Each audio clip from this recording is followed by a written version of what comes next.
Now, we make policy around here in every one of these areas, and the policies can enhance the food industry in the United States and create even more jobs in the United States.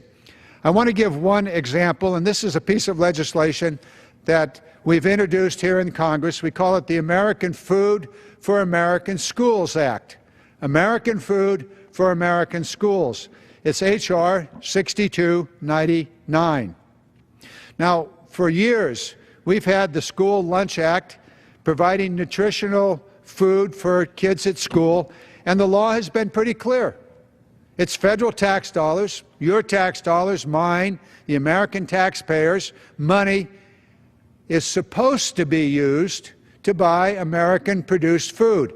So maybe it's a peach or an apple, or maybe it's orange juice, or perhaps one of those little packages of whatever it happens to be. Your tax dollars are supposed to be spent on American-produced food. However, that's not necessarily the case, because there is a loophole as wide as a container ship, and schools across the nation have been able to use that loophole to avoid buying American food, even though they are using American taxpayer dollars. So what we intend to do here is to tighten up that loophole and make it clear that if a school district intends to buy food produced in China or in Egypt or anywhere else around the world, that they will have to tell the public that they're not buying American food, they're buying food produced somewhere else around the world, using their tax dollars from the parents to buy foreign food rather than supporting the American farmer.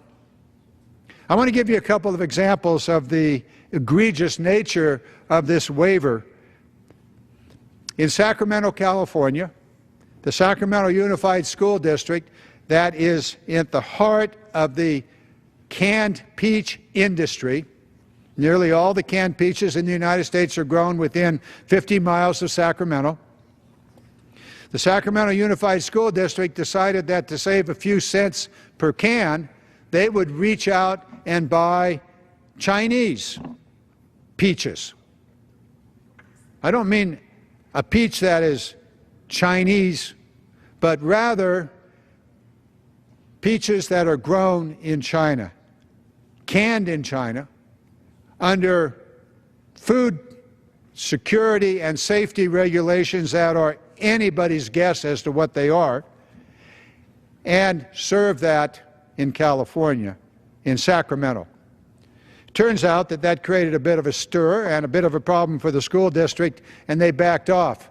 But that big loophole remains. And so the American Food for American Schools Act would close that loophole, providing opportunities for employment here in the United States, in the case of Sacramento, in the Sacramento region. So we tighten it up.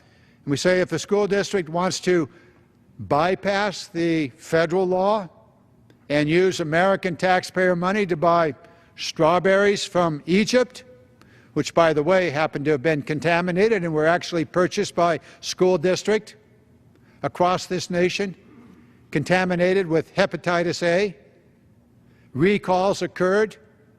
School districts used those strawberries. In one case in California, they made smoothies of it. Fortunately, to this date, we know of no illnesses that have been caused. But clearly, if they had bought American, this would not have been a problem. So there'd be notification, and there would be a very tight loophole through which the school districts would have to pass to avoid this issue of using American taxpayer dollars to buy American food. So the American Food for American Schools Act will have to be taken up next year.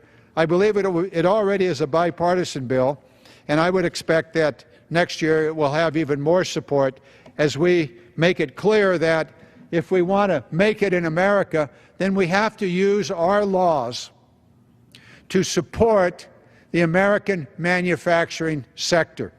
And tonight, if it's not yet clear, I'll say it again.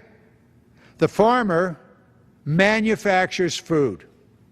Sunlight, water, soil, nutrients, entrepreneurial activity, hard work and labor to make the food, and then that food moves through the processing chain, creating additional manufacturing jobs. And by the way, these are not low-paying jobs. The average is $20 an hour. So we're talking about wages that are at the bottom end of the middle-class structure. So what we're looking at here is many different ways to achieve a rebirth, a regeneration of the American manufacturing sector.